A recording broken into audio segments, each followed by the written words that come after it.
তিথি।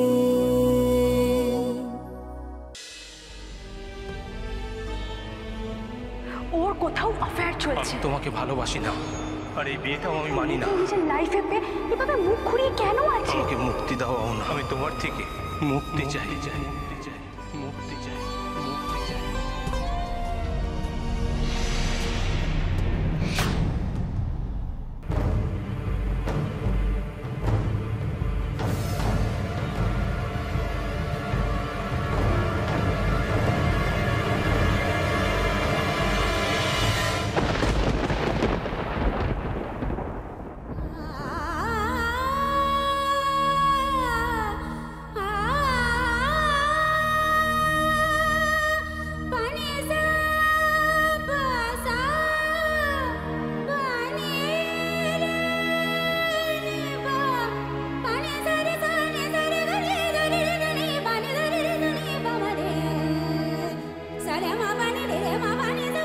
দয়া করে বলুন না আমার অহনা কোথায়?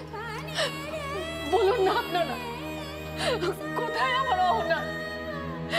একটুখানি বলুন না, চুপ করে থাকবো। কেন তুমি এরকম ব্যস্ত হচ্ছে বলো তো? আমাদের মেয়ে হয়তো জামাইয়ের সাথে কাছে পিঠে কোথাও গিয়েছে।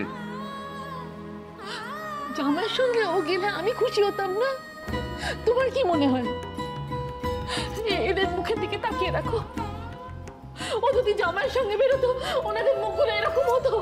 কেন বুঝতে পারছো না? ওনারাও তো সবাই বাইরে থেকে এলেন, তাই ক্লান্ত দেখাচ্ছে। টেনশন করছো কেন? তুমি আমাকে বলাবার চেষ্টা করো না এরকম করে। আমার স্থির বিশ্বাস এ বাড়িতে অনেক কিছু একটা হয়েছে, কিছু একটা হয়েছে। দিদি শুনুন, আপনি আপনি আপনি একটু শান্ত হন, আপনি একটু শান্ত হন। আপনি বিশ্বাস করুন, আমরা সবাই ওকে নিয়ে দুশ্চিন্তায় আছি, বিশ্বাস করুন। অনেক অনেক দূর থেকে এসেছেন আপনারা, একটু একটু বসুন, একটু চা জল একটু দিই। আমি ক্ষমা করুন, আমাকে ক্ষমা করুন। আমার গলা দিয়ে কিচ্ছু নামবে না, আমার মেয়ের মুখটা আমি একটু দেখতে চাই। আমি কিচ্ছু খেতে পারবো না, আমাকে ক্ষমা করুন।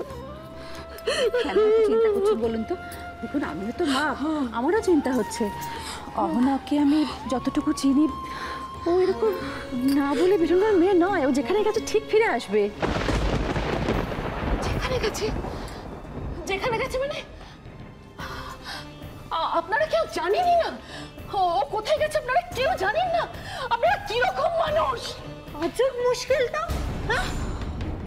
আপনাদের মেয়ে আমাদের কাউকে কিচ্ছু না বলে বাড়িতে কথাটা বেরিয়ে গেছে। আমরা এসে থেকে এখানে টেনশন করছি,